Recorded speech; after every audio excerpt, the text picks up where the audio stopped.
top 3 GoPro mounts and how to set them up. Let's go. So you got a GoPro, you ready to get some awesome POV footage? Well, this video is for you. Today I'm gonna show you the top 3 mounts I like to use when riding and how to get your camera set up just right so when you get to the bottom of that run, the footage is actually usable. I'm also gonna show you some bonus clips of how I use this handlebar mount to capture a view I've never seen done before. Let's get to it, take your riding footage to the next level. The helmet mount. Now this one's cool because your head acts as a natural gimbal, moving around those corners. Also, as you look side to side, it's gonna capture a slightly different angle than you would using any other fixed position mount. But how do you get the angle set up just right?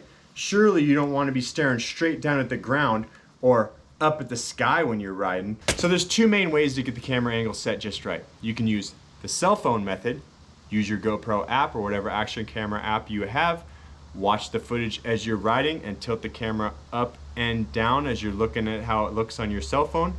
Or you can use what I like to use is the parking lot method. Short, sweet, to the point. Let me tell you how it's done. So what you're gonna do is throw the helmet on, tilt the camera down at an angle to where you think it's gonna be set right. You wanna capture just a little bit of the bars and definitely most of the trail in front of you. Go ahead, hit record, take a lap up through the parking lot, start with your seat post all the way to the raised position to simulate how it's gonna be when you're climbing up a hill. Now if the parking lot has a little slope, go ahead and climb up the little slope. Then you're gonna wanna turn around, drop your seat post down, get way back on your bike to try and simulate that downhill position that your head's gonna be in. Kind of lean forward, lean your head side to side. Get to the end of that, watch the footage. You'll easily be able to tell if you need to tilt the camera up or down a little bit more. Make those slight adjustments. Rinse and repeat until you get that view just right. And if you really plan on using this point of view all the time, you can go ahead and either take a knife and score the mounts right there on the back, or take a Sharpie marker and mark right there on the back of the mount. And then you'll know every time when you set it, you just use that line and you have the same angle every time, ready to ride.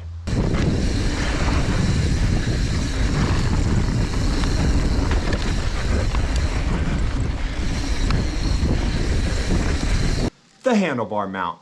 Now this one you put on your handlebars, and you're gonna wanna use a torque wrench if you got carbon bars like me. Make sure you don't over torque it.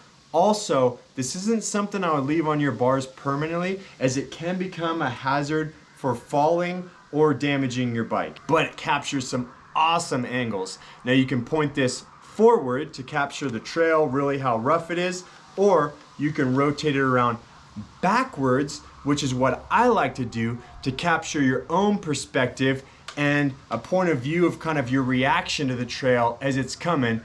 And this one's easy to set up right, because basically you just look at that fisheye right there and point it up to where it's kind of looking you right in the face as you ride.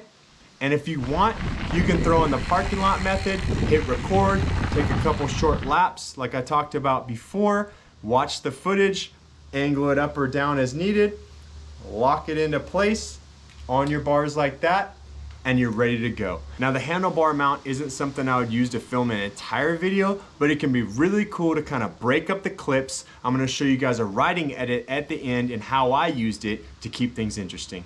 The chest mount, and or the Chesty, aka the most popular mount in mountain biking. Now there's a reason why so many people use this.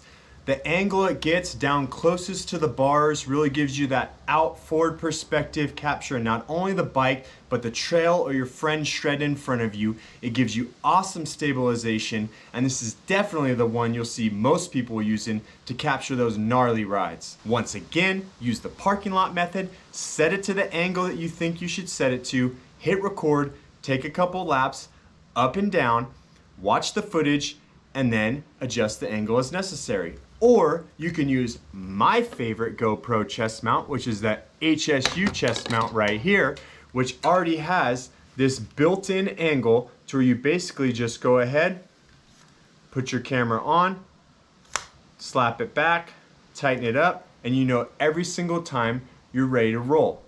Now I wouldn't say any of these mounts is necessarily better than the other, and that's why I call this my top 3 GoPro mounts. But go ahead and leave in the comment below, what do you think? Is there one you prefer to use? Is there a mount I didn't talk about that you think is actually one of the top GoPro mounts? And while you're at it, smash that like, hit that subscribe, but most of all, it's not about me, it's about you guys riding, so get out there and have some fun, people.